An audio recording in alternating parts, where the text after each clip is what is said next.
Telepon itu tidak pernah dimaksudkan untuk kudengar. Tapi satu kesalahan kecil darinya menghancurkan seluruh hidup mereka. Sebelum mulai ceritanya, komen dulu kalian dari kota atau negara mana.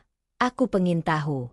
Jangan lupa like, subscribe, dan aktifkan lonceng, supaya channel ini makin berkembang. Pagi itu berjalan seperti pagi-pagi lain yang tidak menuntut apapun dariku selain rutinitas. Aku bangun lebih dulu, membuka jendela, membiarkan udara masuk sebelum menyiapkan kopi. Arman masih setengah terlelap ketika aku menggantung kemejanya di dekat pintu kamar. Ia tersenyum samar, mencium keningku, lalu kembali sibuk dengan ponselnya. Semua tampak wajar. Terlalu wajar. Menjelang siang, Ibu Yanti datang. Ia membawa kantong plastik berisi buah yang baunya sudah sedikit asam, tapi senyumnya tetap rapi. Nada suaranya lembut, seperti biasa, lembut yang sering terasa sebagai perhatian. Padahal belakangan ini aku mulai sulit membedakannya dari pengawasan. Kami makan bersama. Percakapan mengalir ringan. Cuaca, harga bahan pokok, rencana akhir pekan. Tidak ada yang melenceng. Aku bahkan sempat tertawa ketika Ibu Yanti mengomentari cara Arman memotong buah yang selalu terlalu besar. Setelah itu, ia berdiri. Ibu ke kamar kecil dulu, katanya sambil merogoh tas. Ponselnya dikeluarkan, layar menyala, lalu diletakkan begitu saja di meja dekat jendela. Aku berdiri untuk mengambilkan teh. Di dapur, air mendidih pelan. Gelas kugeser satu persatu. Saat kembali ke ruang makan, ponsel di meja bergetar. Aku tidak berniat mendekat, sampai suara itu keluar, jelas dan tanpa jarak. Yang penting jangan kelihatan terburu-buru, kata Ibu Yanti dari balik pintu kamar mandi. Aku berhenti melangkah. Nampan terasa lebih berat di tanganku. Dia itu terlalu percaya. Lanjutnya. Kalau sudah kita pegang, semuanya jadi gampang. Aku menahan napas. Kata-kata itu berdiri sendiri, tidak menyebut namaku. Namun rasanya seperti ditarik lurus ke arahku. Aku memandangi ponsel yang tergeletak telentang. Layar menyala, panggilan masih berlangsung. Iya, suara di seberang terdengar samar. Tak bisa ku kenal. Arman itu tinggal diarahkan sedikit, kata Ibu Yanti. Sejak dulu dia selalu ikut apa kata ibu. Ada sesuatu yang jatuh di dalam dadaku. Bukan keras, tapi pasti. Aku meletakkan nampan perlahan di meja dapur, berusaha tidak mengeluarkan suara. Kepalaku panas, namun tubuhku terasa dingin. Aku tidak ingin mendengar lebih banyak, tapi kakiku tidak bergerak. Yang penting dia jangan curiga, lanjut Ibu Yanti. Selama ini kan aman. Aman. Kata itu berulang, dan kali ini aku mendengarnya utuh. Aman bagi siapa? Langkah kaki terdengar. Aku bergerak cepat, meraih gelas kosong, berpura-pura sibuk. Ibu Yanti keluar, menyeka tangannya dengan tisu, wajahnya tenang. Ia meraih ponsel, menekan layar, lalu tersenyum kecil seolah tidak ada apapun yang baru saja meluncur bebas di udara. Tehnya sudah? Tanyanya. Sudah, Bu. Jawabku. Suaraku terdengar normal. Itu membuatku terkejut. Ia duduk, meneguk teh, menghela napas puas. Arman menoleh sebentar. Telepon dari siapa? Teman lama. Jawab Ibu Yanti ringan. Ngobrol sebentar. Aku ikut duduk. Tanganku melingkar di gelas, merasakan hangatnya merambat pelan. Aku tidak menatap ponsel itu lagi. Aku memilih menatap wajah Arman, wajah yang selama ini ku kenal. Namun kini terasa seperti sedang kulihat dari sudut baru. Ngomong-ngomong, Ibu Yanti melanjutkan. Kalian sudah memikirkan ke depan? Masa depan itu perlu direncanakan baik-baik. Sudah, jawabku singkat.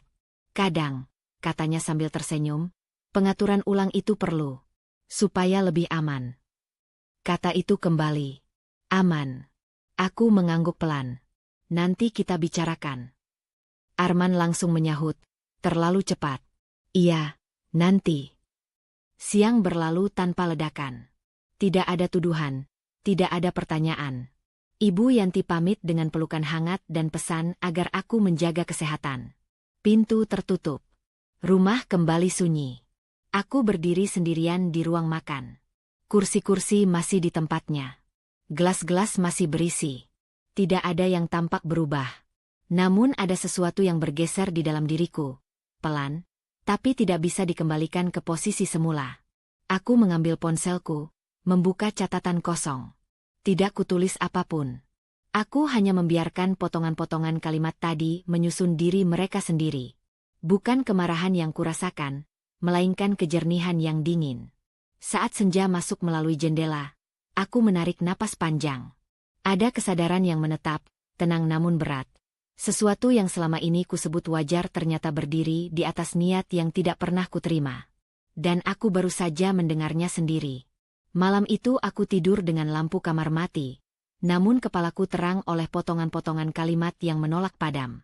Aku memejamkan mata, mencoba menarik napas perlahan, tapi suara itu kembali, bukan sebagai gema, melainkan sebagai susunan makna yang kini terasa utuh. Aku tidak mengulangnya dengan kata-kata. Aku hanya merasakan bobotnya, dingin dan rapi, seperti sesuatu yang telah lama menunggu untuk disadari. Arman tertidur di sampingku. Nafasnya teratur, punggungnya menghadap ke arahku. Biasanya, posisi itu membuatku merasa tenang. Malam ini tidak.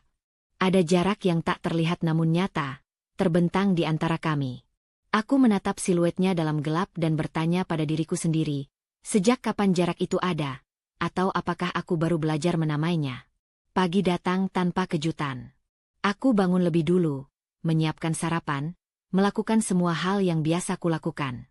Rutinitas memberiku pijakan. Aku memerlukannya.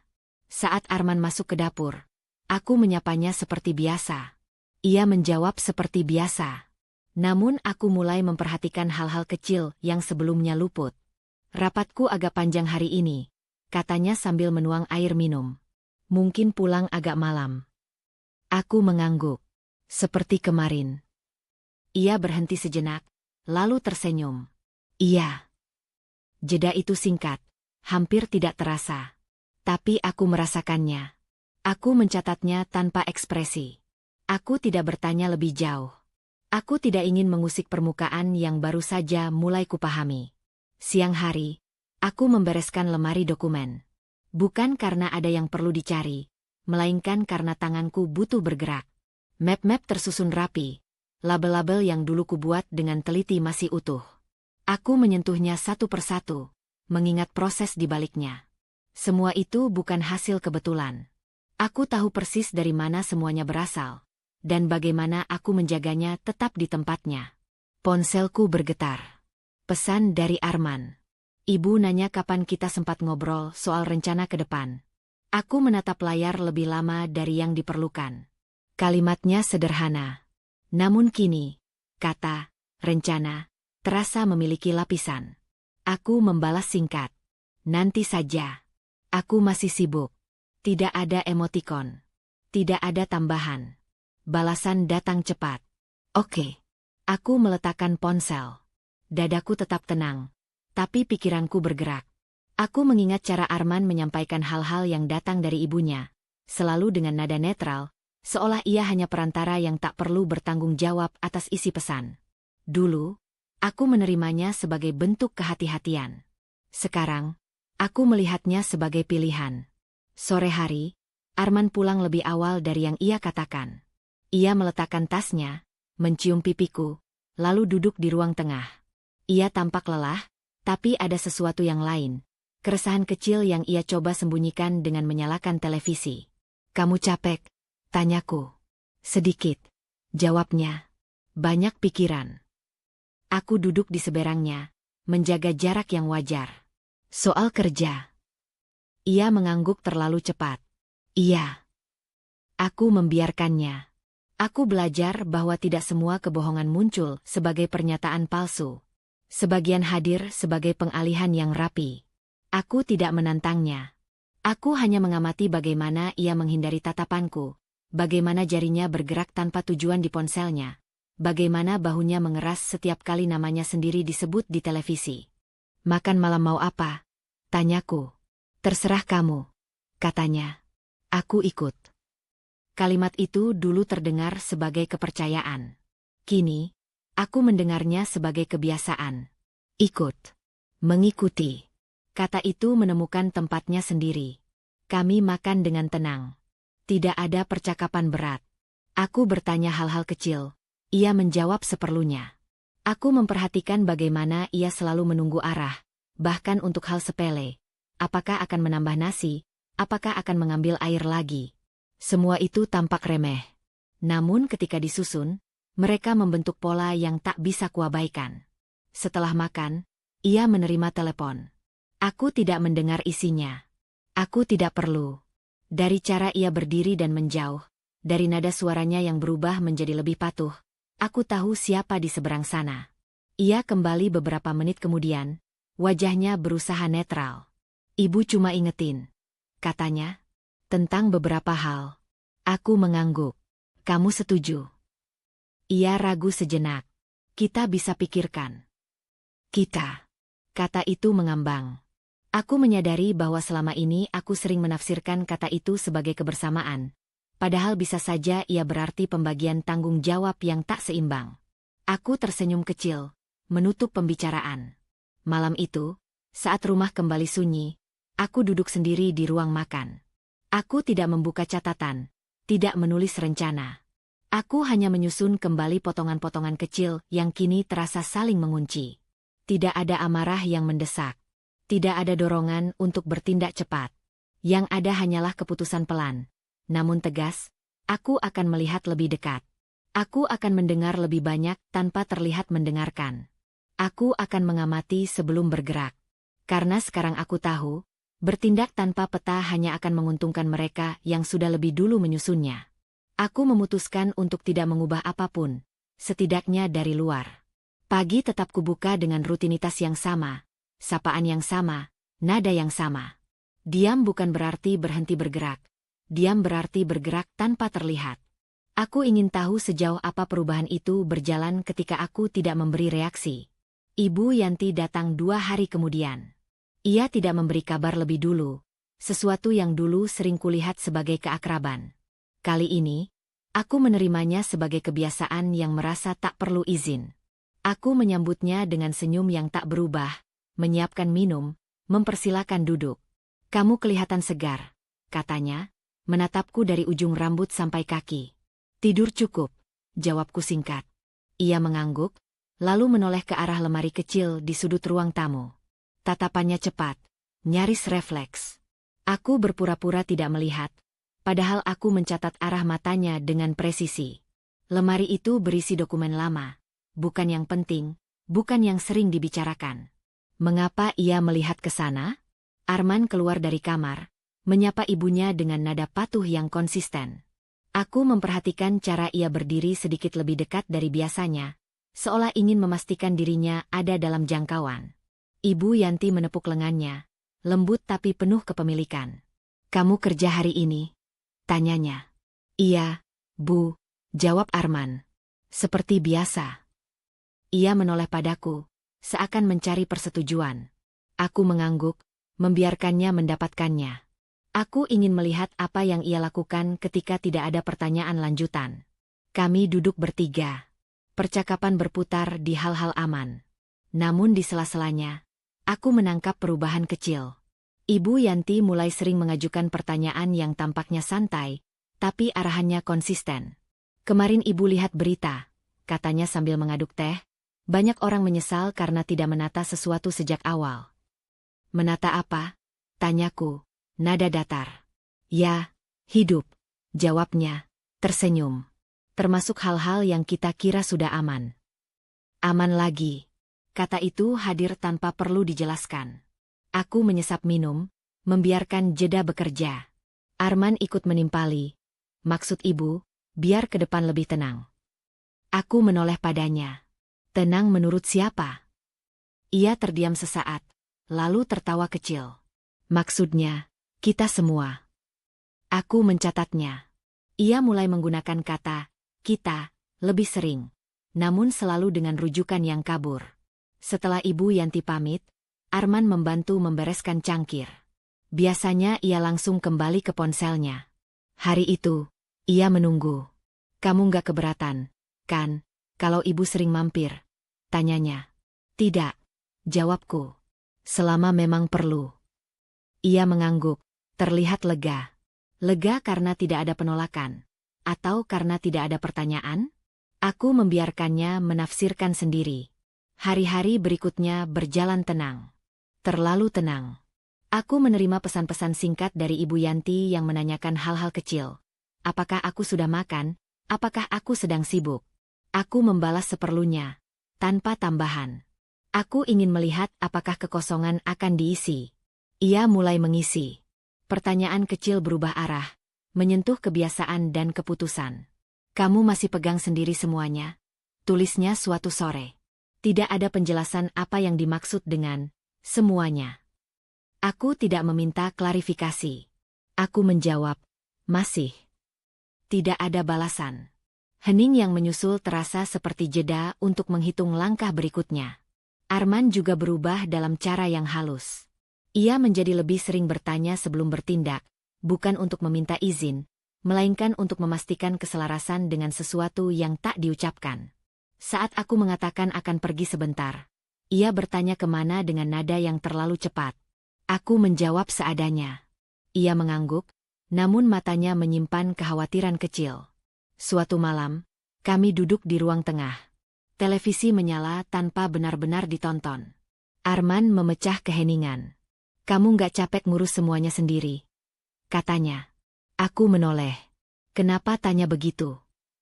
Cuma mikir. Jawabnya. Kadang lebih ringan kalau dibagi. Dibagi ke siapa? Tanyaku. Ia terdiam. Detik itu cukup untuk memberiku jawaban. Ia mengalihkan pandangan. Ke kita. Aku mengangguk, tidak membantah. Dia memberinya ruang untuk melanjutkan, atau menarik diri. Ia memilih yang kedua. Aku kembali menatap layar, mencatat bagaimana sebuah ide dicoba, lalu ditarik saat tidak mendapat sambutan. Beberapa hari kemudian, aku menemukan sesuatu yang kecil. Hampir tidak berarti. Hampir. Di meja ruang tamu, ada kertas catatan dengan tulisan tangan Ibu Yanti, daftar belanja yang tertinggal. Di sudut bawahnya, ada angka-angka yang tidak berkaitan dengan belanja. Aku tidak langsung memahaminya. Aku memotretnya dengan ponselku, lalu meletakkannya kembali seperti semula. Tidak ada reaksi besar di dadaku. Hanya satu perasaan yang menguat, rapi dan dingin. Dia memberiku jarak yang cukup untuk melihat, dan dari jarak itu, pola-pola mulai terlihat. Angka-angka itu mungkin bukan apa-apa. Atau mungkin justru awal dari sesuatu yang mereka kira tidak akan pernah kulihat. Pagi itu, Ibu Yanti datang membawa senyum yang sedikit lebih lebar dari biasanya. Senyum yang terasa disiapkan. Aku menyambutnya dengan cara yang sama seperti sebelumnya. Tanpa perubahan, tanpa jarak yang kentara. Kami duduk di ruang makan, cahaya masuk dari jendela, membuat suasana terlihat hangat meski ada sesuatu yang mengeras di udara. Kamu kelihatannya sibuk sekali akhir-akhir ini, katanya sambil merapikan kerudungnya. Sampai jarang duduk santai. Biasa, jawabku. Ada beberapa hal yang perlu dibereskan. Ia mengangguk, menyesap minum, lalu menatap meja sejenak, seolah mencari kata yang tepat. Aku menunggu. Diam memberiku waktu. Diam juga memancing orang lain bicara. Kadang, katanya akhirnya, kalau terlalu banyak yang dipegang sendiri, malah bikin capek. Aku tersenyum kecil. Capek itu relatif, Bu. Arman masuk ke ruang makan, menyapa kami. Ia duduk, memperhatikan wajah ibunya, lalu menoleh padaku. Ada gerakan kecil di matanya, seperti permintaan agar aku menangkap maksud yang belum diucapkan. Aku berpura-pura tidak melihat. Ibu Yanti melanjutkan, nadanya ringan. Ibu dulu juga begitu. Merasa bisa urus semuanya sendiri.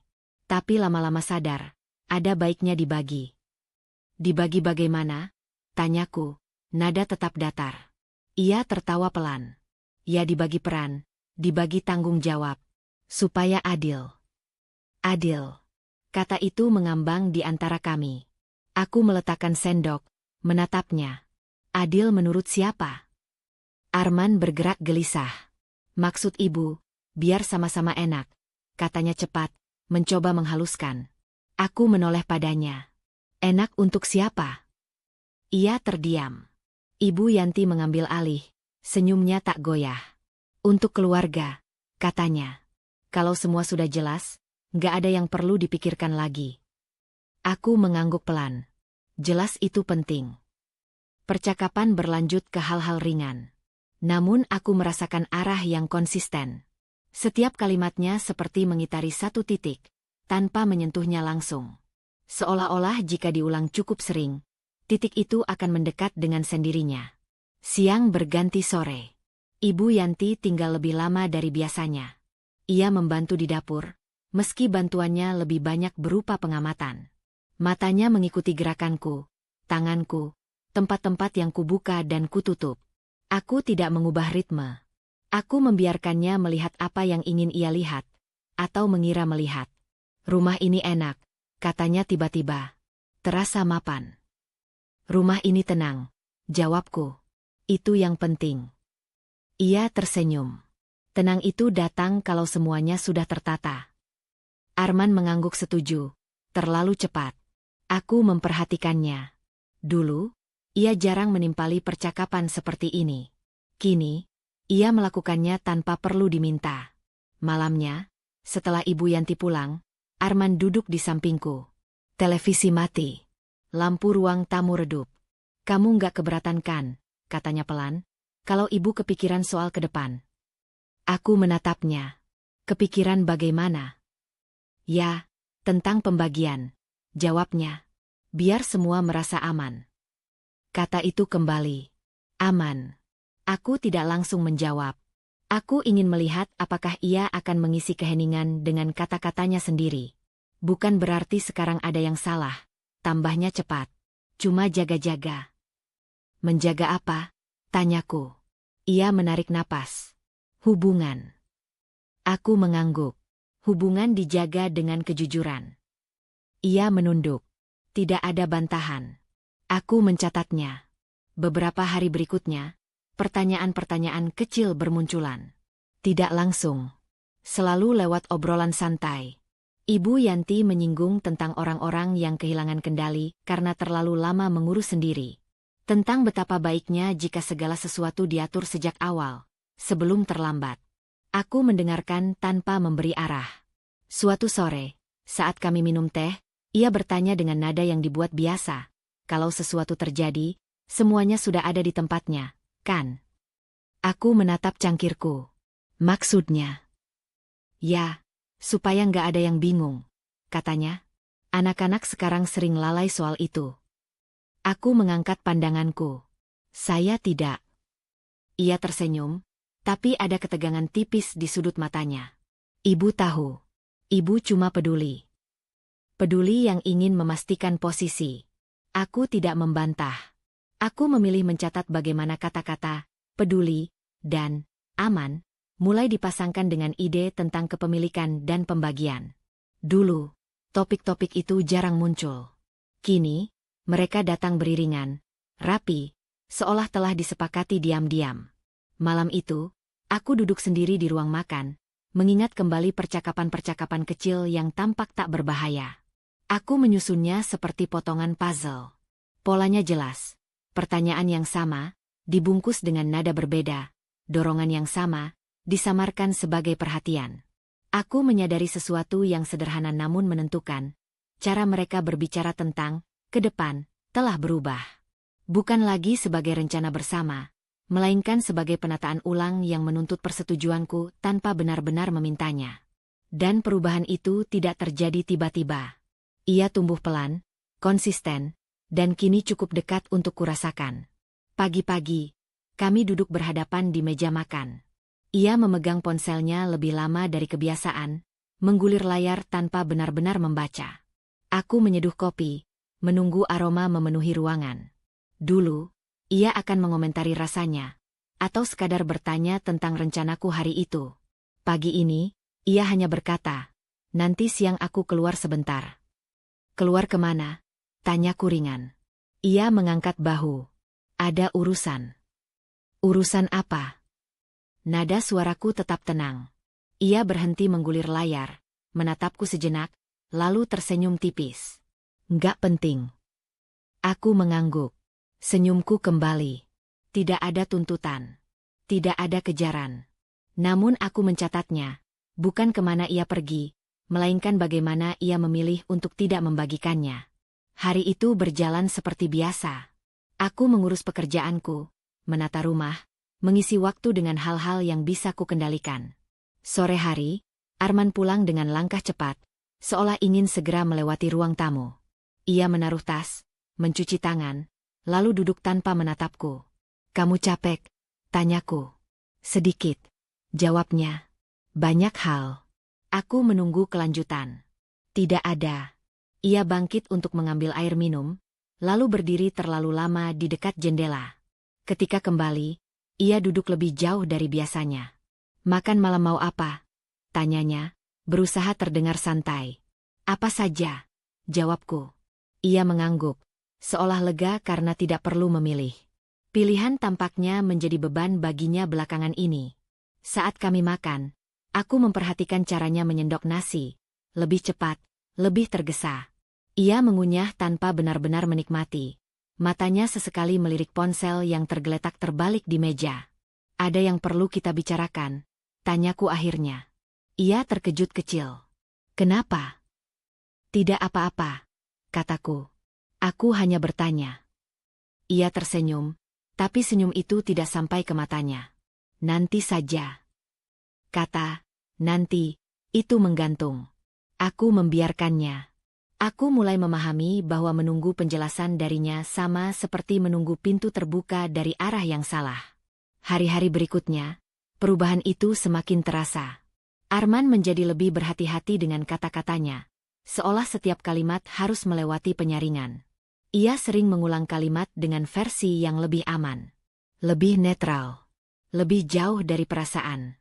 Suatu malam, aku duduk di ruang tengah membaca, ketika ia menerima telepon. Ia berdiri dan berjalan menjauh, menurunkan suara. Aku tidak menguping. Aku tidak perlu. Ketika ia kembali, wajahnya tegang. "Ibu cuma nanya kabar," katanya, seolah membaca pikiranku. Aku mengangguk. "Bagaimana kabarnya?" "Baik," jawabnya cepat. Ia duduk, mengambil ponsel, lalu meletakkannya lagi. Tangannya gelisah. Aku menutup buku. "Kamu berubah," kataku pelan. Ia menoleh. "Berubah bagaimana?" "Kamu jadi lebih jauh," jawabku. "Itu saja." Ia terdiam. Aku melihat pertarungan kecil di wajahnya, antara ingin menjelaskan dan ingin menghindar. Ia memilih yang kedua. "Kamu terlalu memikirkan," katanya akhirnya. "Mungkin. Namun selama ini, perasaanku jarang meleset." Aku tidak membantah. Aku tidak ingin memaksanya berkata sesuatu yang belum siap ia akui pada dirinya sendiri. Beberapa hari kemudian, Ibu Yanti datang lagi. Aku memperhatikan bagaimana Arman langsung berdiri menyambutnya, bagaimana bahunya menegang ketika ibunya berbicara. Ia lebih banyak mengangguk daripada berbicara. Lebih sering menoleh ke arahnya sebelum menjawab pertanyaanku. "Kamu setuju, kan?" tanya Ibu Yanti suatu kali, tentang sesuatu yang terdengar sepele. Arman mengangguk tanpa menatapku. Aku tersenyum tipis, menyimpan momen itu rapi di ingatan. Bukan persetujuannya yang menggangguku, melainkan kebiasaannya meminta arah sebelum memberi jawaban. Malamnya, setelah ibunya pulang, kami duduk terpisah. Aku di ruang makan, ia di ruang tengah. Tidak ada pertengkaran. Tidak ada suara tinggi. Hanya keheningan yang terlalu teratur. Aku menyadari bahwa kepercayaan tidak selalu runtuh karena pengkhianatan besar. Kadang, ia terkikis oleh penyesuaian kecil yang berulang. Oleh keputusan-keputusan yang diambil tanpa dibagikan. Oleh jarak yang dibiarkan tumbuh karena dianggap tidak penting. Aku menatap punggung Arman dari kejauhan. Ia masih orang yang sama di banyak hal. Namun di hal yang paling penting, keberanian untuk berdiri sejajar denganku, ia telah bergeser. Dan saat kesadaran itu menetap, ada sesuatu di dalam diriku yang mengendur. Bukan amarah, melainkan kehilangan yang sunyi. Kepercayaan yang dulu hadir tanpa perlu diminta, kini tak lagi bisa kuanggap pasti. Aku tidak bangun dengan niat besar atau rencana dramatis. Pagi itu datang seperti biasa, namun ada ketenangan baru di dalam diriku, bukan karena masalah selesai, melainkan karena aku akhirnya tahu apa yang perlu kulakukan. Tidak semua hal butuh dibicarakan. beberapa cukup dipastikan. Aku memulai dari yang paling sederhana, memastikan apa yang selama ini kuanggap aman memang berada di tempat yang seharusnya. Aku membuka lemari dokumen, menarik map-map yang jarang kusentuh bukan karena tak penting, melainkan karena selama ini tak perlu disentuh. Aku duduk di lantai, menyusunnya satu persatu, mengecek tanggal, mencocokkan isi. Tanganku bergerak tenang. Tidak ada kepanikan. Tidak ada dorongan untuk mempercepat. Arman berangkat kerja lebih pagi dari biasanya. Ia berpamitan singkat, mencium pipiku, lalu pergi. Aku mengangguk, menutup pintu, dan tidak menoleh lagi. Aku tahu hari itu aku membutuhkan ruang. Aku membuat daftar kecil di buku catatanku. Bukan daftar panjang, hanya poin-poin yang jelas. Apa yang perlu diperiksa? Apa yang perlu dipastikan ulang? Apa yang perlu dipisahkan? Aku tidak menulis alasan. Aku tidak menulis emosi. Aku menulis tindakan. Siang hari, aku keluar rumah. Aku tidak memberi penjelasan panjang. Aku hanya mengatakan ada urusan yang perlu kuurus.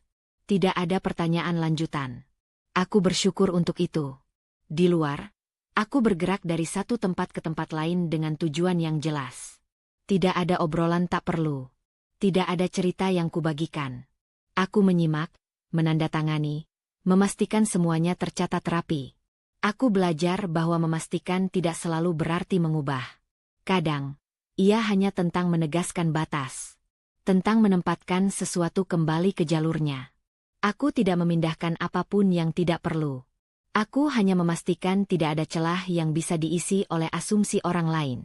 Sore hari, aku kembali ke rumah dengan langkah ringan. Tidak ada yang tampak berubah dari luar. Namun di dalam, ada rasa rapi yang sulit dijelaskan. Aku menyimpan dokumen yang telah kuperiksa ke tempat yang berbeda dari sebelumnya. Bukan karena takut, melainkan karena aku ingin tahu persis di mana semuanya berada. Tanpa perlu bertanya, tanpa perlu mengingat-ingat. Arman pulang menjelang malam. Ia tampak lelah. Ia bertanya sekilas kemana aku pergi siang tadi. Mengurus beberapa hal. Jawabku. Oh, katanya. Tidak ada rasa ingin tahu lebih jauh. Aku mencatatnya. Aku juga mencatat bahwa untuk pertama kalinya, aku tidak merasa perlu menjelaskan. Kami makan malam tanpa banyak bicara. Aku merasakan perbedaan kecil dalam caraku duduk, caraku menatap meja. Ada keteguhan yang sebelumnya belum ada. Setelah makan, Arman menerima telepon. Ia berdiri dan menjauh. Aku membereskan piring tanpa menoleh. Ketika ia kembali, ia berkata, "Ibu nanya kabar." Aku mengangguk. Sampaikan salam. Ia tampak ragu, lalu duduk. Kamu kelihatan tenang. Aku memang sedang tenang, jawabku. Ia menatapku lebih lama dari biasanya. Seolah mencari sesuatu. Aku tidak memberinya apa-apa selain kejujuran yang sederhana. Ia mengangguk, lalu mengalihkan pandangan. Malam itu, aku membuka kembali catatanku. Aku mencoret satu poin. Tidak ada rasa puas berlebihan. Hanya kelegaan kecil. Aku menyadari bahwa selama ini, aku terlalu sering menunggu kepastian dari luar, dari kata-kata, dari sikap orang lain. Kini, aku mulai memberikannya pada diriku sendiri. Hari-hari berikutnya, aku melanjutkan dengan ritme yang sama. Tidak tergesa. Tidak berisik. Aku memastikan hal-hal kecil yang sering diabaikan karena dianggap aman. Aku memisahkan yang perlu dipisahkan, mengunci yang perlu dikunci, dan meninggalkan yang memang seharusnya terbuka. Semua dilakukan dengan tenang, tanpa drama. Ibu Yanti sempat mengirim pesan menanyakan kabarku. Aku membalas singkat. Ia menanyakan hal lain, dengan kalimat yang dibuat santai. Aku menjawab seperlunya. Aku tidak memberi ruang tambahan. Aku ingin melihat seberapa jauh ia akan melangkah ketika tidak diberi arah. Suatu malam, Arman duduk di sampingku saat aku membaca. Ia tidak langsung bicara. Kamu kelihatan lebih yakin, katanya akhirnya. Aku menutup buku. Yakin tentang apa? Entahlah, jawabnya. Tentang banyak hal. Aku tersenyum kecil. Mungkin karena aku mulai memastikan apa yang perlu kupastikan. Ia terdiam. Tidak ada pertanyaan lanjutan. Aku tidak menawarkannya. Saat lampu dimatikan dan rumah kembali sunyi, aku berbaring dengan perasaan yang berbeda dari malam-malam sebelumnya. Bukan karena masalah menghilang, melainkan karena untuk pertama kalinya, aku tahu bahwa apapun yang akan datang, aku tidak berdiri tanpa pegangan. Ada rasa kontrol yang muncul perlahan, tidak keras, tidak memaksa, tapi cukup kuat untuk membuatku bernapas lebih lega. Dan untuk saat ini, itu sudah lebih dari cukup. Keberanian itu tidak datang sebagai ledakan. Ia hadir pelan, terselip di antara kalimat-kalimat yang dibuat seolah wajar. Ibu Yanti mulai lebih sering berbicara tanpa menunggu waktu yang tepat, seakan yakin bahwa ruang di rumah ini memang miliknya. Ia duduk lebih lama, bertanya lebih jauh, dan menyentuh hal-hal yang dulu ia abaikan. Suatu siang, ia datang tanpa memberi kabar. Aku sedang di ruang kerja, pintu setengah terbuka. Dari sana, aku mendengar langkahnya menyusuri lorong. Ia tidak memanggil namaku. Ia berhenti di depan lemari arsip, lalu berpura-pura membersihkan debu di rak buku. Aku menunggu. Tidak bergerak. Tidak bersuara. Kamu sekarang jarang di rumah. Ya, katanya akhirnya, berdiri di ambang pintu. Pekerjaan, jawabku singkat. Ia mengangguk, matanya menyapu ruangan. Dulu kamu suka simpan berkas di sini. Masih, kataku. Hanya lebih rapi. Ia tersenyum, senyum yang terlalu cepat. Bagus. Rapi itu penting. Aku memperhatikannya. Cara ia mengucapkan kata penting seperti menyelipkan penilaian. Ia melangkah masuk tanpa diminta, menyentuh map di meja. Aku tidak menegurnya. Aku hanya berdiri dan mengambil map itu dari tangannya, lalu menyimpannya kembali. Yang ini sedang kupakai, kataku. Oh. Ia menarik tangannya. Ibu kira. Tidak apa-apa, potongku lembut. Ia tertawa kecil, lalu duduk. Arman bilang kamu sekarang banyak urusan. Benar. Bagus, katanya lagi. Perempuan memang seharusnya sibuk dengan hal-hal yang jelas. Aku menatapnya. Hal-hal yang jelas. Ia mengangguk mantap. Aset, misalnya. Masa depan. Aku tersenyum tipis. Ia tidak menyadari kesalahannya. Ia mengucapkan kata itu, aset, dengan keyakinan yang berlebihan, seolah kami sudah berada di halaman yang sama. Padahal tidak. Sore itu, Arman pulang lebih awal. Ibu Yanti langsung berdiri menyambutnya, menggandeng lengannya dengan akrab. Ia berbicara cepat, bersemangat, seperti seseorang yang merasa telah memenangkan posisi. Arman mengangguk-angguk, sesekali melirik ke arahku. Kami sempat bicara sedikit, kata Ibu Yanti padaku. Soal ke depan. Ke depan yang mana? Tanyaku ringan. Ia berhenti sejenak. Ya, yang wajar saja. Aku mengangguk. Tidak mengejar. Tidak memancing. Aku ingin ia terus merasa aman dengan keberaniannya sendiri. Malamnya, kami makan bersama. Ibu Yanti bercerita panjang tentang kenalannya yang kehilangan rumah karena salah kelola. Ia menatapku saat berkata, makanya, semuanya harus jelas dari awal. Jangan sampai ada yang merasa dirugikan. Setuju, kataku. Kejelasan menghindari salah paham. Ia tersenyum lebar. Terlalu lebar. Kesalahan kecil itu muncul di sana, di keyakinannya bahwa aku sepakat dengannya, bukan karena aku memahami niatnya, melainkan karena aku menyetujui arah yang ia kira sedang ia pegang. Beberapa hari berikutnya, keberaniannya meningkat. Ia mulai memberi saran tanpa diminta, menyebut-nyebut nama Arman dalam konteks keputusan yang tidak pernah kami diskusikan bersama. Ia berbicara seolah-olah persetujuan sudah terjadi. Kamu kan tidak keberatan kalau Arman yang mengurus beberapa hal, katanya suatu sore. Aku menatapnya. Hal apa? Ia terdiam sepersekian detik. Ya, yang biasa. Aku mengangguk. Kalau yang biasa, kenapa perlu diurus? Ia tertawa, berusaha menutup celah. Ibu cuma tanya. Disitulah kesalahan kecil itu semakin jelas. Ia mulai terlalu sering bertanya, tapi tidak pernah siap dengan jawaban. Seolah ia berharap aku akan mengisi kekosongan itu untuknya. Aku tidak melakukannya. Arman tampak semakin terjepit di antara kami.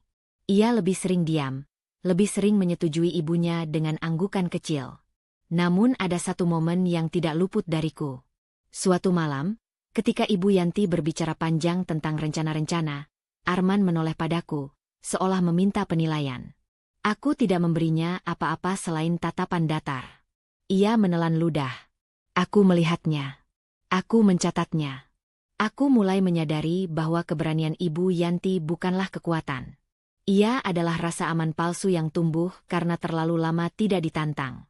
Dan rasa aman seperti itu selalu membuat orang lengah, membuka mulut lebih lebar dari yang seharusnya, melangkah satu langkah lebih jauh dari batas. Suatu pagi, aku menemukan pesan singkat di ponsel Arman yang terbuka di meja. Aku tidak membacanya. Aku hanya melihat nama pengirimnya dan satu baris awal yang muncul di layar. Nanti kita bahas lagi seperti kemarin. Aku tidak perlu tahu isinya. Aku hanya perlu tahu bahwa ada kemarin yang tidak melibatkanku. Dan untuk pertama kalinya, aku tidak merasa tertinggal. Aku merasa berada di depan, menunggu mereka menyadari bahwa arah yang mereka kira aman ternyata mulai berbelok. Firasat itu tidak datang sebagai ancaman. Ia hadir sebagai kepastian yang tenang.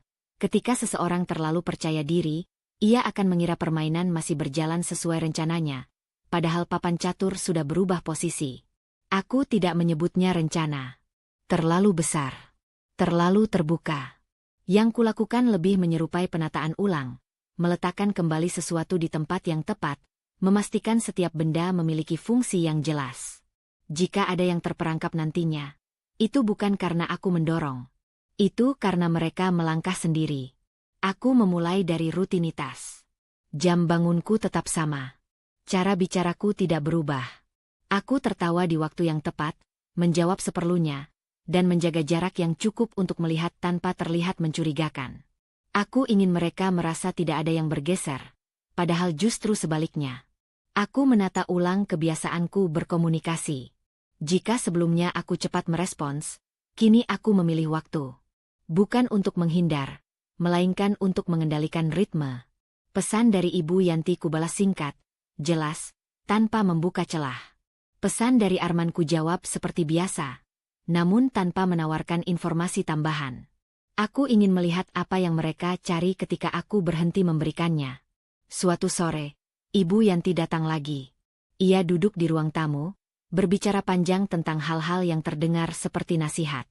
Aku menyimak, mengangguk, dan membiarkannya merasa didengar. Di tengah bicaranya, ia menyebut sesuatu yang seharusnya ia tidak tahu. Detail kecil, tapi cukup spesifik untuk mengungkap bahwa ada percakapan lain yang terjadi tanpa kehadiranku.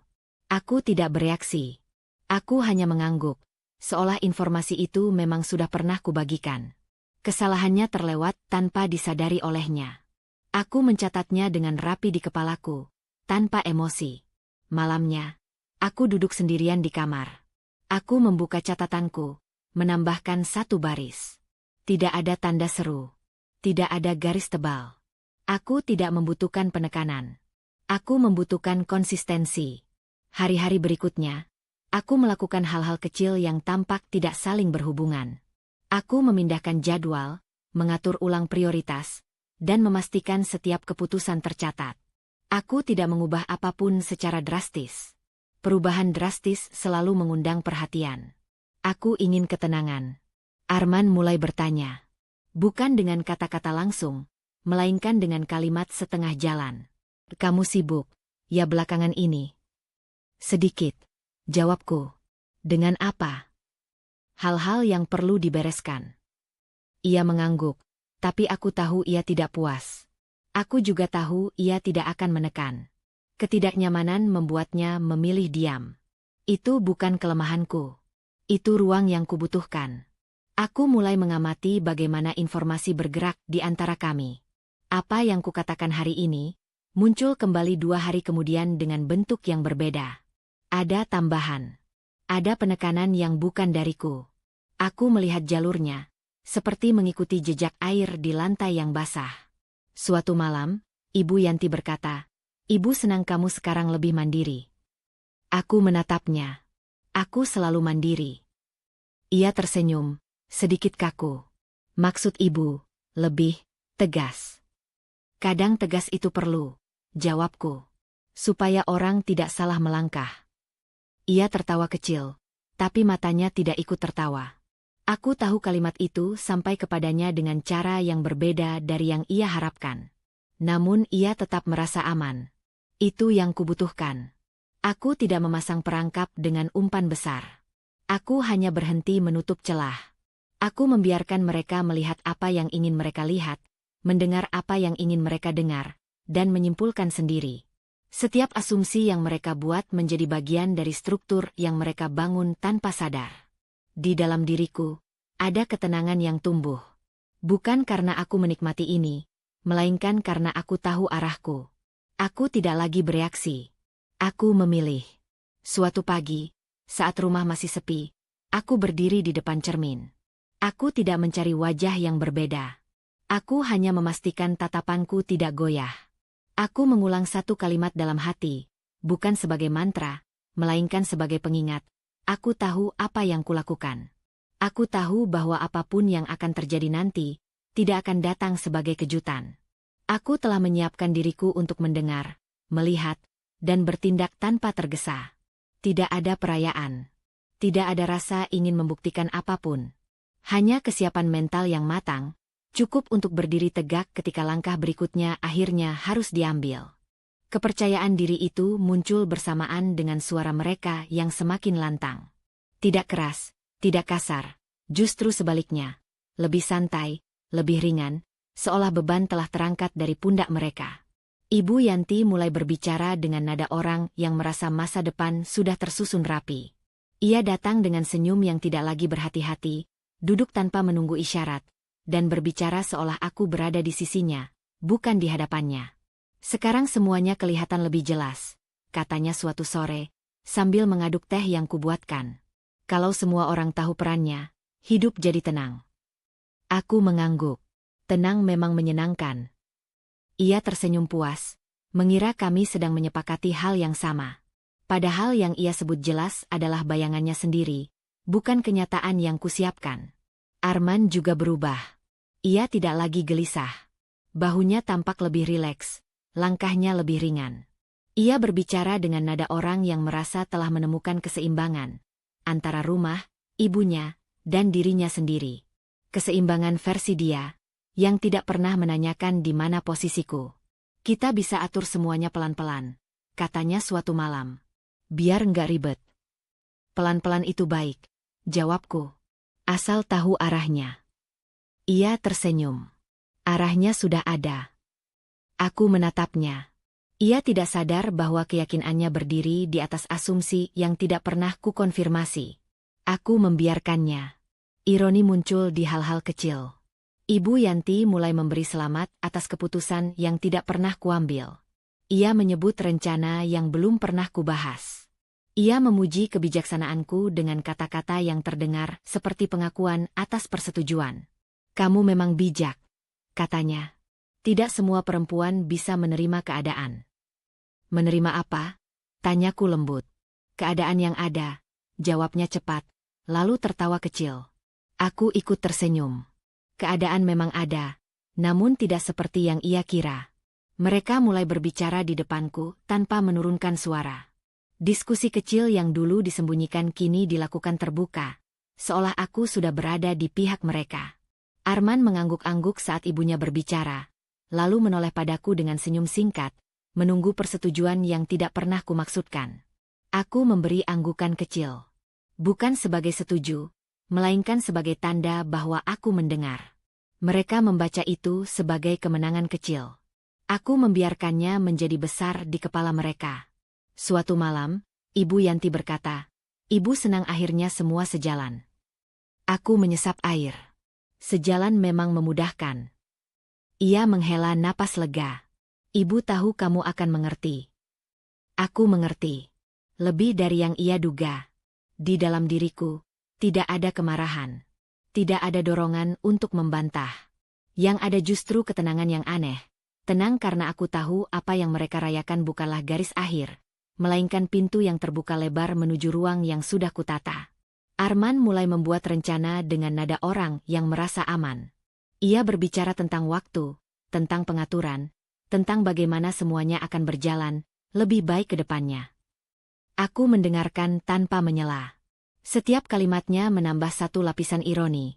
Ia merasa menang, padahal ia baru saja menyerahkan kendali sepenuhnya. Aku melihat bagaimana rasa aman palsu membuat mereka lengah. Mereka tidak lagi berhitung. Mereka berhenti bertanya. Mereka menganggap diamku sebagai persetujuan, senyumku sebagai dukungan, ketenanganku sebagai kepasrahan.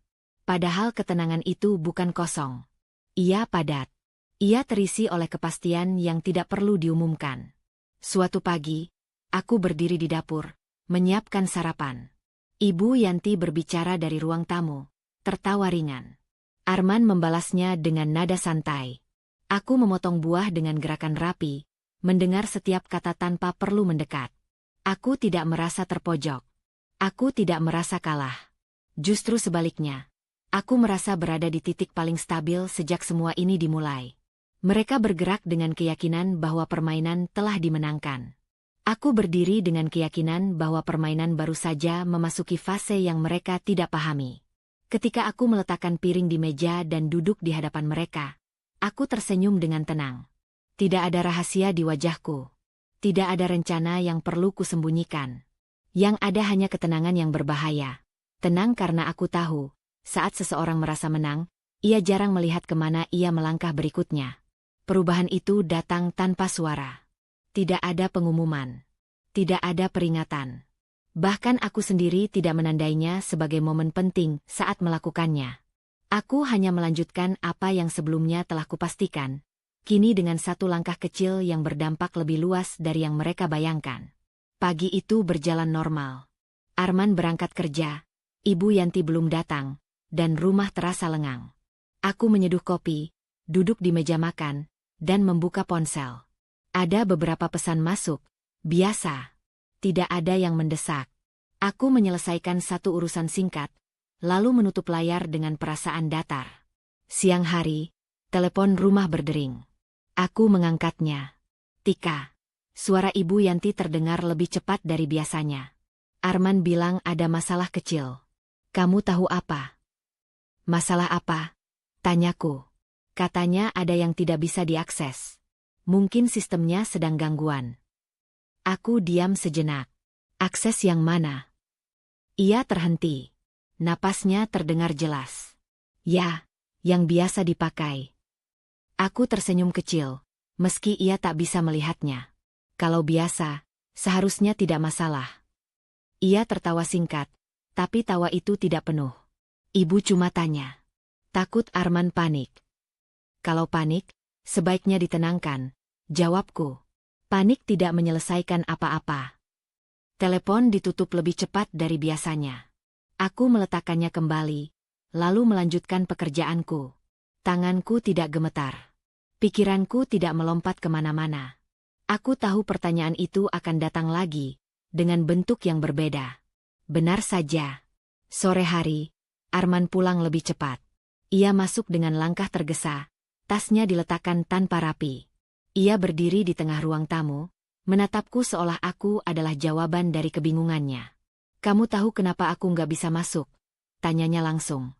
Aku menutup laptop. Masuk kemana? Ya, itu, katanya, menahan suara. Yang biasa. Aku menatapnya. Kamu harus lebih spesifik. Ia menghela napas, berjalan mondar-mandir. Tika, jangan begini. Begini bagaimana? Tanyaku tenang. Kamu tahu maksudku, katanya. Kini nada suaranya naik. Tiba-tiba saja berubah. Tidak tiba-tiba, jawabku. Hanya tidak kamu perhatikan. Ia berhenti berjalan. Menatapku. Kamu melakukan sesuatu. Aku berdiri, menjaga jarak yang sama seperti sebelumnya. Aku memastikan hal-hal yang menjadi tanggung jawabku tetap berada di jalurnya. Itu memengaruhi aku, katanya cepat. Apa yang memengaruhimu? Tanyaku. Akses? Atau kebiasaan? Ia terdiam. Untuk pertama kalinya, ia tidak punya kalimat aman. Wajahnya menunjukkan kepanikan kecil yang berusaha ia sembunyikan. Ibu juga bingung, katanya akhirnya. Aku mengangguk. Wajar. Perubahan sering membuat orang bingung. Kamu tidak bisa mengambil keputusan sendiri, katanya, kini lebih tegas. Ini menyangkut kita. Aku tidak mengambil apapun dari kita, jawabku. Aku hanya mengatur apa yang memang menjadi bagianku. Ia menatapku dengan mata menyipit, mencari celah. Sejak kapan kamu jadi seperti ini? Aku menatapnya balik. Sejak aku sadar diam saja tidak cukup. Hening menggantung di antara kami. Ini bukan lagi percakapan berputar. Ini garis yang akhirnya terlihat. Tak lama kemudian, pintu depan terbuka. Ibu Yanti masuk tanpa salam. Wajahnya tegang, langkahnya cepat. Ini maksudnya apa? Tanyanya, langsung mengarah padaku. Apa yang ibu maksud? Tanyaku. Kenapa semuanya berubah tanpa bicara dulu? Suaranya meninggi. Kamu sengaja. Aku menarik napas pelan. Tidak ada kewajiban bagiku untuk meminta izin. Kamu tidak bisa bertindak sepihak, katanya. Suaranya bergetar antara marah dan panik. Arman suamimu. Dan aku istrinya, jawabku. Bukan anak kecil yang perlu diarahkan. Arman berdiri di tengah kami, wajahnya pucat. Tolong, jangan begini. Justru begini seharusnya sejak awal, kataku. Jujur, terbuka. Ibu Yanti tertawa pendek, getir. Terbuka? Kamu menyebut ini terbuka? Aku tidak menyembunyikan apapun, jawabku. Aku hanya berhenti memberi akses yang tidak semestinya. Kalimat itu membuat ruangan terasa lebih sempit. Aku melihat perubahan di wajah mereka, bukan lagi keyakinan, melainkan kesadaran bahwa sesuatu telah bergeser tanpa bisa ditarik kembali. Untuk pertama kalinya, konflik tidak lagi bersembunyi di balik senyum dan sindiran. Ia berdiri di ruang tamu kami, telanjang dan tak bisa dihindari. Dan di tengah ketegangan itu, aku berdiri dengan tubuh tegak, suara stabil, menyadari bahwa langkah halus yang kuambil akhirnya terdengar keras bagi mereka, dan aku siap menghadapinya. Ruangan itu terasa lebih kecil dari biasanya. Bukan karena dinding mendekat, melainkan karena kata-kata yang akhirnya tidak lagi disaring. Tidak ada lagi senyum yang dipaksakan. Tidak ada lagi kalimat berlapis makna. Yang tersisa hanya niat yang selama ini disembunyikan terlalu lama. Ibu Yanti berdiri dengan kedua tangan mengepal. Jangan berpura-pura bodoh, Tika, katanya. Suaranya tidak lagi berusaha lembut. Kamu tahu betul apa yang kamu lakukan. Aku mengangguk pelan. Aku tahu. Kalau tahu, kembalikan seperti semula. Katanya cepat. Tidak ada alasan untuk mengacaukan semuanya. Apa yang kacau? Tanyaku. Atau siapa? Ia mendengus. Jangan memutarbalikkan. Dari awal kamu sudah terlalu banyak memegang kendali.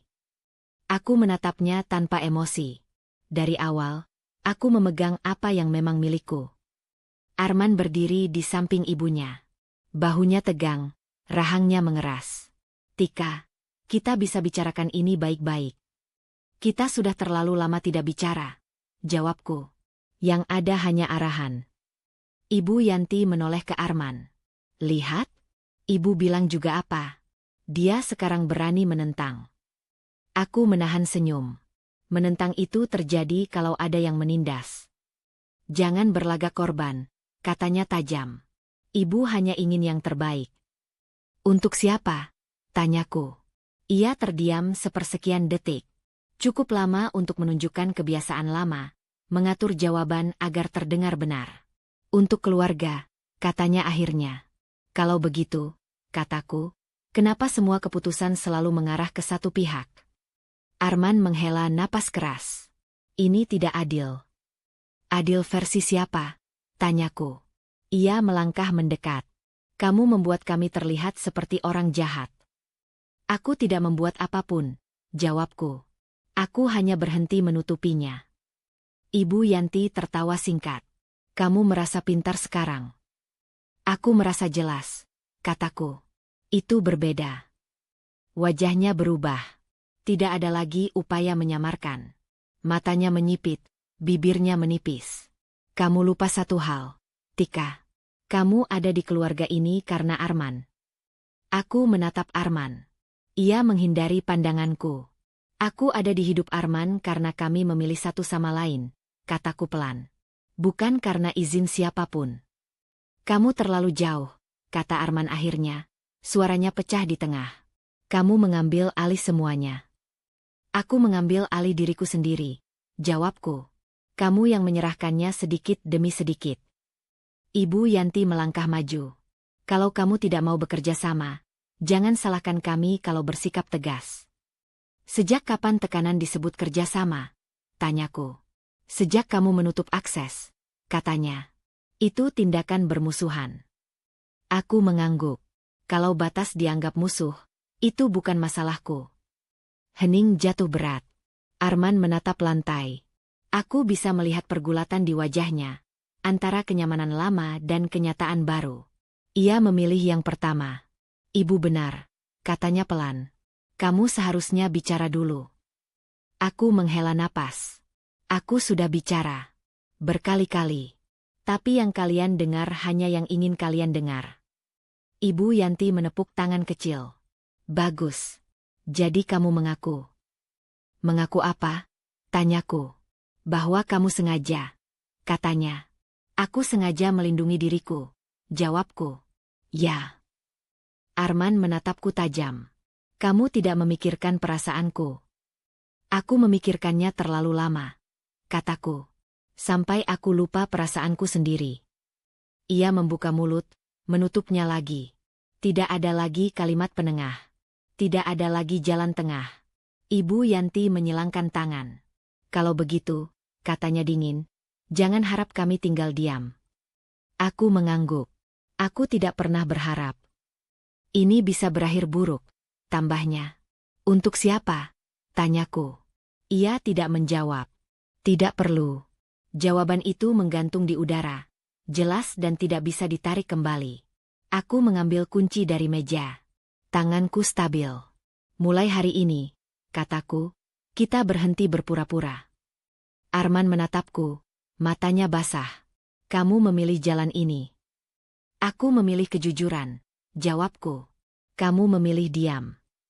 Ibu Yanti melangkah mundur setengah langkah, seolah baru menyadari bahwa nada bicaranya tidak lagi menggerakkan apapun. Wajah aslinya sudah terlanjur terlihat, keinginan menguasai, keyakinan bahwa semua orang bisa diarahkan, dan kemarahan ketika itu tidak terjadi. Aku membuka pintu. Udara luar terasa lebih ringan. Aku menoleh sekali, bukan untuk meminta maaf, bukan untuk mengancam. Hari ini, kataku tenang, kita berhenti berjalan di garis yang sama. Pintu menutup di belakangku. Tidak ada teriakan susulan. Tidak ada panggilan. Yang ada hanya satu titik yang jelas. Tanpa kembali. Malam itu aku tidak langsung pergi jauh. Aku duduk di dalam mobil, mesin mati, tangan disetir, menunggu napasku kembali rata. Rumah di belakangku berdiri diam, seolah tidak terjadi apa-apa. Padahal di dalamnya, sesuatu telah runtuh dengan rapi. Ponselku bergetar. Nama Arman muncul. Aku tidak langsung mengangkat. Aku tahu percakapan ini tidak bisa dihindari. Tapi aku juga tahu aku perlu mendengarnya dengan kepala dingin. Aku menjawab saat getarannya hampir berhenti. Kamu di mana? Suaranya terdengar tegang. Ditahan. Di luar. Jawabku singkat. Kita perlu bicara. Kita sudah bicara.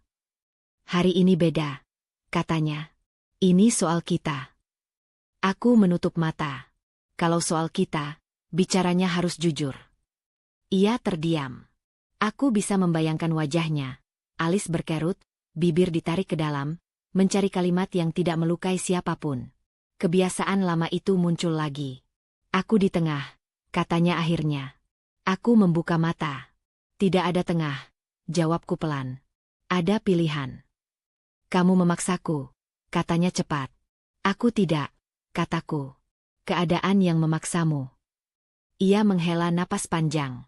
Ibu tidak bisa disingkirkan begitu saja. Aku tidak pernah meminta kamu menyingkirkan siapapun, jawabku. Aku meminta kamu berdiri di tempatmu sendiri. Kamu tahu ibu seperti apa? Katanya.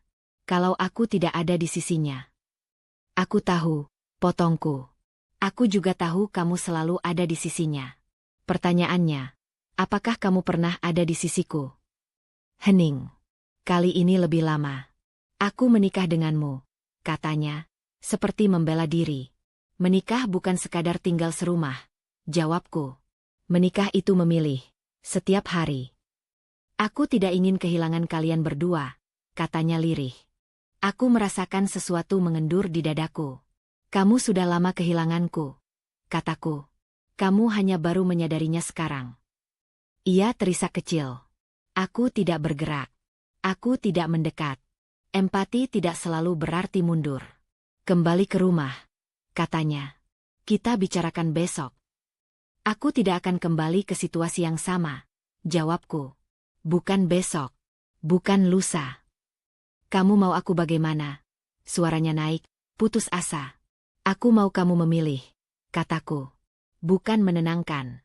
Bukan menunda. Ia terdiam lagi. Aku bisa merasakan pertarungan di kepalanya. Rasa bersalah yang sudah ia kenal sejak kecil melawan ketakutan kehilangan kenyamanan yang selama ini menopangnya. Aku tidak bisa melawan ibu, katanya akhirnya.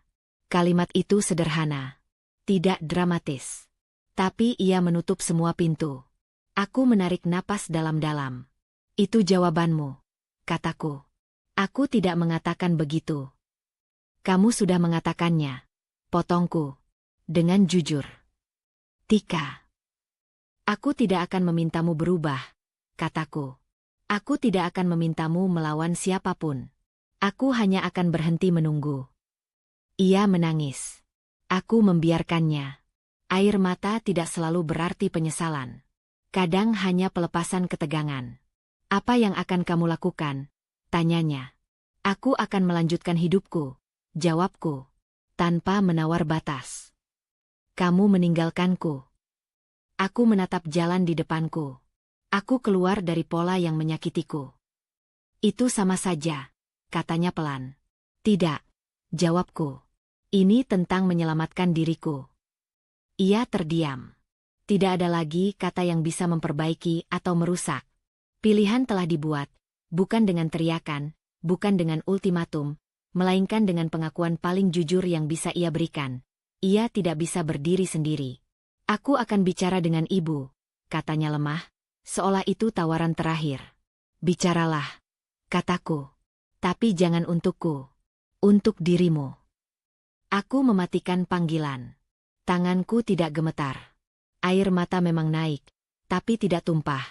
Aku duduk beberapa saat, lalu menyalakan mesin dan melaju perlahan. Beberapa jam kemudian, aku kembali ke rumah untuk mengambil barang seperlunya. Arman duduk di ruang tamu. Ibu Yanti tidak terlihat. Wajah Arman sembab, matanya merah. Kamu yakin? Tanyanya. Aku yakin, jawabku. Kamu tidak akan berubah pikiran. Aku sudah lama berubah pikiran, kataku. Hari ini aku hanya menepatinya.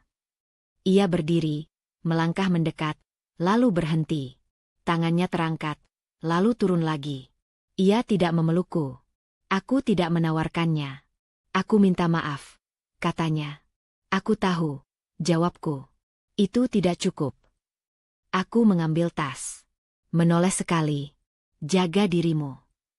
Kamu juga, katanya, hampir tak terdengar. Aku melangkah keluar tanpa menoleh lagi. Udara malam terasa dingin, bersih. Tidak ada kemenangan di langkahku, tidak ada kepuasan. Yang ada hanya kepastian yang akhirnya lengkap. Aku memilih diriku sendiri. Dan keputusan itu, sekali diambil, tidak lagi bisa dihindari. Hari-hari setelah keputusanku tidak dipenuhi ledakan. Tidak ada kabar besar yang datang bersamaan. Yang terjadi justru sebaliknya. Kehilangan hadir bertahap, satu persatu, seperti lampu yang padam perlahan di lorong panjang. Tidak dramatis, tapi pasti. Aku menjalani rutinitasku dengan ritme baru. Bangun pagi tanpa menunggu pesan dari Arman. Menyiapkan hari tanpa mempertimbangkan suasana rumah yang dulu terasa tegang. Di sela kesibukan itu, kabar-kabar kecil mulai berdatangan, bukan darinya secara langsung, melainkan dari potongan informasi yang tak bisa sepenuhnya disembunyikan. Pertama adalah perubahan nada. Arman mengirim pesan singkat, netral, tanpa sapaan akrab. menanyakan hal-hal praktis yang dulu tak pernah ia urus sendiri. Aku menjawab seperlunya. Tidak dingin, tidak hangat. Tepat di batas yang kubuat. Lalu datang kabar kedua, lebih nyata. Ia menyebut ada beberapa hal yang tertunda. Kata itu ia pilih dengan hati-hati, seolah penundaan adalah sesuatu yang sementara. Aku tahu itu bukan sekadar tertunda. Itu terhenti. Aku tidak bertanya detail. Aku tidak menawarkan solusi. Aku hanya membaca dan menyimpan pesan itu, menyadari bahwa kejatuhan jarang dimulai dengan satu hantaman. Ia dimulai dengan hilangnya pijakan kecil yang dulu dianggap remeh. Beberapa hari kemudian, Ibu Yanti menghubungiku. Bukan untuk marah. Bukan untuk menekan. Nada suaranya berubah, lebih pendek, lebih kaku. Kita perlu bicara, katanya. Apa yang perlu dibicarakan? Tanyaku. Ada kesalahpahaman, jawabnya cepat. Aku menghela napas pelan. Kesalahpahaman biasanya selesai saat semua pihak mau jujur. Ia terdiam. Kamu keterlaluan. Aku tidak membalas. Telepon itu berakhir tanpa penutup yang jelas. Aku tahu itu bukan percakapan terakhir. Namun aku juga tahu, setiap percakapan selanjutnya tidak akan mengubah arah yang sudah berjalan. Akibat berikutnya datang dalam bentuk yang lebih sunyi. Arman tidak lagi menghubungiku setiap hari. Jeda di antara pesannya memanjang. Dari jam menjadi hari. Dari hari menjadi diam. Diam itu bukan kedamaian. Itu tanda seseorang sedang menghitung kerugian, mencoba memahami apa yang telah hilang tanpa tahu bagaimana menyebutnya. Suatu sore, aku melihat mereka dari kejauhan. Tidak sengaja. Arman dan Ibu Yanti duduk di sebuah tempat umum, berhadapan. Arman tampak menunduk, Ibu Yanti berbicara cepat, tangannya bergerak gelisah. Tidak ada kehangatan di sana. Tidak ada rasa menang. Yang ada hanya dua orang yang menyadari bahwa rencana yang mereka yakini kokoh ternyata rapuh saat diuji kenyataan. Aku tidak mendekat. Aku tidak bersembunyi. Aku hanya melanjutkan langkahku. Hari-hari berikutnya, dampak itu semakin terasa. Arman mulai kehilangan hal-hal yang dulu menopangnya. Bukan hanya akses, tapi juga kepercayaan orang-orang yang terbiasa melihatnya. Aman, karena selalu ada sandaran. Kini, sandaran itu tidak lagi ada. Ia harus berdiri sendiri, dan ia tidak terbiasa. Aku menerima satu pesan panjang darinya. Tidak ada tuduhan. Tidak ada permintaan kembali. Hanya deretan kalimat yang mencoba menjelaskan, membenarkan, dan menyesali dalam waktu yang sama. Aku membacanya perlahan, lalu menutup layar. Tidak ada jawaban yang bisa kuberikan tanpa kembali ke lingkaran lama. Kehilangan tidak selalu terlihat sebagai tangisan. Kadang ia hadir sebagai kebingungan yang tak terucap. Sebagai wajah yang menua lebih cepat karena beban baru. Sebagai suara yang dulu tegas, kini ragu setiap kali harus mengambil keputusan. Aku merasakan kesunyian yang berat, tapi tidak kosong. Ada kesedihan, ya, namun tidak bercampur penyesalan. Aku tidak bersukacita melihat mereka jatuh. Aku hanya menyadari bahwa apa yang terjadi adalah konsekuensi, bukan hukuman. Malam itu, aku duduk sendirian, lampu redup, jendela terbuka. Suara kota masuk perlahan. Aku memikirkan bagaimana sesuatu yang dulu tampak kuat bisa runtuh tanpa suara keras. Tidak ada pengumuman kebangkrutan. Tidak ada pengusiran dramatis. Hanya rangkaian pintu yang tertutup satu persatu. Aku tahu, bagi Arman dan Ibu Yanti, kehilangan itu kini nyata. Bukan lagi ancaman. Bukan lagi kemungkinan. Ia hadir di meja makan yang sunyi, di rencana yang tak bisa dijalankan, di hari-hari yang tak lagi punya arah jelas. Aku menatap ke depan, bukan untuk memastikan mereka benar-benar jatuh, melainkan untuk memastikan aku tidak ikut terseret ke bawah oleh rasa bersalah yang bukan milikku. Keheningan malam itu terasa berat. Tidak ada musik. Tidak ada pikiran yang berisik. Hanya kesadaran yang utuh bahwa garis telah ditarik. Dan apapun yang terjadi setelah ini akan berjalan tanpa campur tanganku. Aku mematikan lampu dan berbaring. Tidak ada doa yang kuucapkan untuk kemenangan. Hanya satu pengakuan jujur di dalam hati. Kehilangan itu nyata, dan setiap orang harus menanggung bagiannya sendiri. Pesan Arman masuk pagi itu, jauh lebih panjang dari biasanya.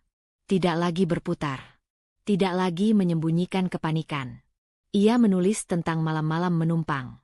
Tentang bagaimana satu saudara menolak dengan alasan rumah sempit, yang lain tidak membalas sama sekali. Tentang teman lama yang dulu ramah, kini berbicara singkat dan menjauh.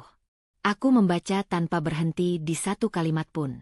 Semuanya membentuk satu kesimpulan yang jelas. Tidak ada lagi tempat. Aset yang dulu mereka anggap bisa diandalkan tidak bisa disentuh. Rekening yang biasa menjadi pegangan tak merespons. Barang-barang yang masih tersisa tidak cukup bernilai untuk ditukar dengan tempat tinggal yang layak. Mereka berpindah dari satu rumah ke rumah lain, dari satu janji ke janji berikutnya, sampai alasan-alasan mulai habis. Ibu Yanti akhirnya menghubungiku sendiri. Bukan dengan nada memerintah. Bukan dengan sindiran. Suaranya pecah, rapuh, jauh dari perempuan yang dulu merasa mampu mengatur hidup orang lain. Kami hanya butuh waktu, katanya. Sementara saja. Aku diam cukup lama sebelum menjawab. Aku tidak bisa. Kamu tega, katanya lirih. Aku tegas, jawabku. Dan aku sudah terlalu lama tidak melakukannya. Telepon itu ditutup tanpa ancaman. Tanpa makian. Hanya keputusasaan yang tak lagi tahu harus diarahkan kemana. Hari-hari berikutnya, kabar datang lewat orang lain. Mereka sempat tidur di rumah seorang kenalan jauh. Hanya 2 malam. Setelah itu, diminta pergi dengan alasan yang tidak diucapkan. Arman mencoba mencari tempat kerja tambahan. Tapi tanpa alamat tetap, tanpa kondisi stabil. Semuanya berhenti di tahap janji. Ibu Yanti mulai sakit-sakitan. Bukan sakit yang bisa dibawa ke rumah dengan perawatan. Sakit karena tubuh tidak lagi punya tempat beristirahat. Karena duduk terlalu lama di bangku umum. Karena malam-malam yang dilewati dengan jaket tipis dan tas kecil berisi sisa hidup. Aku melihat mereka suatu sore, tanpa sengaja. Di pinggir jalan dekat terminal. Arman duduk di lantai, punggungnya bersandar pada dinding kusam. Rambutnya berantakan, matanya cekung. Ibu Yanti di sampingnya, memeluk tas yang tampak terlalu ringan untuk seseorang yang pernah merasa memiliki segalanya. Mereka tidak mengemis. Mereka hanya menunggu. Menunggu apapun yang bisa disebut kesempatan. Aku berdiri cukup jauh. Mereka tidak melihatku. Dan untuk pertama kalinya sejak semua ini dimulai, aku benar-benar memahami arti jatuh total. Bukan kehilangan uang. Bukan kehilangan kuasa. Melainkan kehilangan tempat berpijak di dunia. Tidak ada lagi relasi yang mau menampung. Tidak ada keluarga yang bersedia membuka pintu. Nama mereka telah menjadi beban, bukan hubungan. Kesalahan mereka bukan satu peristiwa besar, melainkan pola panjang yang akhirnya dibayar lunas. Aku tidak mendekat. Tidak karena aku dingin. Tapi karena aku tahu, satu langkahku ke arah mereka akan membatalkan semua batas yang telah kutegakkan dengan susah payah. Malam itu aku menangis. Bukan di depan siapapun. Bukan dengan suara keras. Aku menangis karena menyadari bahwa keputusan benar tetap bisa menyakitkan. Bahwa keadilan tidak selalu terasa manis. Dan bahwa mencintai diri sendiri kadang berarti membiarkan orang lain merasakan akibat dari pilihan mereka sendiri. Aku menutup akses terakhir malam itu. Bukan hanya ponsel. Tapi pintu batin yang selama ini masih kubiarkan terbuka karena rasa bersalah. Aku mengingat semua momen ketika aku diperas, diarahkan, dimanfaatkan. Semua malam ketika aku diminta mengalah demi keluarga. Kali ini, tidak. Aku tahu, mulai hari itu, hidup mereka akan berpindah-pindah. Bangku taman. Terminal. Tempat umum yang tidak menanyakan latar belakang. Hanya menoleransi keberadaan. Itu bukan hukuman dariku. Itu akhir dari rangkaian keputusan mereka sendiri. Aku kembali ke rumahku. Rumah yang kini benar-benar milikku. Aku duduk di lantai, memeluk lutut, membiarkan lega dan pilu bercampur tanpa harus memilih salah satunya. Aku tidak menang. Aku selamat. Dan di tengah kesunyian itu, aku tahu satu hal dengan pasti. Akses yang kututup selamanya bukanlah balas dendam, melainkan batas terakhir agar aku tetap hidup utuh. Aku tidak bangun dengan perasaan menang. Tidak ada euforia. Tidak ada keinginan untuk menoleh ke belakang dan memastikan siapa yang jatuh lebih dalam. Pagi itu datang dengan sunyi yang berbeda. Sunyi yang tidak menekan, tidak mengancam, hanya ada. Aku membuka jendela dan membiarkan udara masuk, menyapu sisa-sisa malam yang panjang. Pemulihan tidak datang sebagai hadiah. Ia datang sebagai kerja yang pelan, berulang, dan jujur. Aku memulainya dari hal-hal paling sederhana. Mengatur ulang hari, menata ruang, mengembalikan ritme tubuhku yang sempat terputus oleh kecemasan berkepanjangan. Aku belajar tidur tanpa terbangun oleh pikiran tentang apa yang seharusnya kulakukan untuk orang lain. Aku berjalan sendiri di pagi hari, menyusuri trotoar yang dulu kulalui bersama Arman. Tidak ada rasa ingin menghindar. Tidak ada dorongan untuk membuktikan apapun. Setiap langkah terasa lebih ringan karena tidak lagi membawa beban yang bukan milikku. Aku berhenti di kedai kecil, memesan minuman, duduk dekat jendela. Dunia tetap berjalan. Aku tidak tertinggal. Kabar tentang mereka tidak hilang sepenuhnya. Sesekali, potongan informasi datang, tanpa dramatisasi, tanpa sensasi. Mereka berpindah-pindah. Kadang satu malam di tempat umum, kadang menumpang sebentar di sudut yang tidak bertanya. Tidak ada pintu yang benar-benar terbuka. Tidak ada rencana yang bertahan lebih dari beberapa hari. Hidup mereka kini diatur oleh hari ini, bukan oleh bayangan masa depan yang dulu mereka kira bisa diatur. Aku tidak menutup telinga. Aku juga tidak mendekat. Aku memahami perbedaan itu sekarang. Empati tidak selalu berarti keterlibatan. Kepedulian tidak selalu menuntut pengorbanan diri. Ada batas yang jika dilewati, bukan lagi kebaikan, melainkan pengulangan luka. Aku kembali bekerja dengan fokus yang lama hilang. Keputusan-keputusan kuambil tanpa rasa bersalah yang tak perlu. Aku tidak lagi meminta persetujuan untuk hal-hal yang menjadi tanggung jawabku. Anehnya, dunia tidak runtuh karenanya. Justru sebaliknya, ia menjadi lebih rapi. Di sela kesibukan, aku memberi ruang untuk diriku sendiri, ruang untuk merasa, tanpa harus menamai semuanya. Ada hari-hari ketika pilu datang tiba-tiba, mengingatkanku pada masa ketika aku berharap semuanya bisa berakhir dengan cara yang lebih lembut. Aku mengizinkan perasaan itu lewat, tanpa menahannya, tanpa menjadikannya alasan untuk kembali ke tempat yang melukaiku. Aku tidak kejam. Aku hanya berhenti menukar keselamatanku dengan pengakuan orang lain. Suatu sore, aku duduk di bangku taman yang sama dengan yang pernah kulalui terburu-buru. Aku melihat orang-orang berlalu. Ada yang tertawa, ada yang letih, ada yang menunggu tanpa tahu apa yang ditunggu. Hidup tidak pernah seragam. Ia hanya jujur pada konsekuensinya. Aku memikirkan Arman, bukan dengan amarah, bukan dengan rindu yang ingin dituntaskan. Aku memikirkan pilihan yang ia buat dan pilihan yang tidak ia ambil. Aku menyadari bahwa mencintai seseorang tidak berarti menanggung akibat dari ketidakberaniannya. Aku tidak menghukumnya. Aku berhenti menyelamatkannya. Aku juga memikirkan Ibu Yanti, perempuan yang terbiasa mengatur karena takut kehilangan kendali. Aku memahami ketakutan itu kini, tanpa harus membiarkannya memakan hidupku. Pemahaman tidak selalu berujung pada rekonsiliasi. Kadang ia cukup menjadi penutup yang tenang.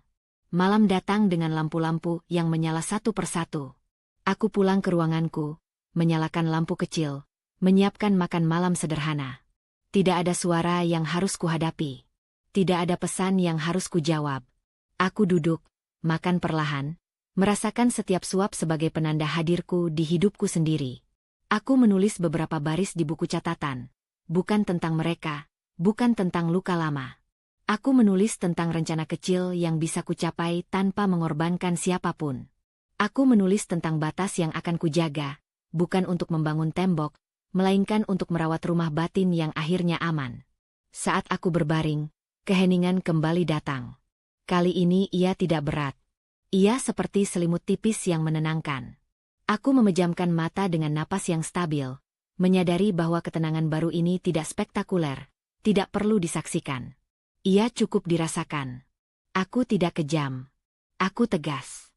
Dan di antara keduanya, aku memilih hidup yang utuh, hidup yang tidak dibangun dari rasa bersalah, tidak dipertahankan oleh pengorbanan sepihak. Aku memilih hari esok yang tidak menjanjikan apa-apa selain kesempatan untuk berjalan dengan punggung tegak. Di sanalah aku berakhir malam itu. Bukan di puncak kemenangan, bukan di jurang penyesalan.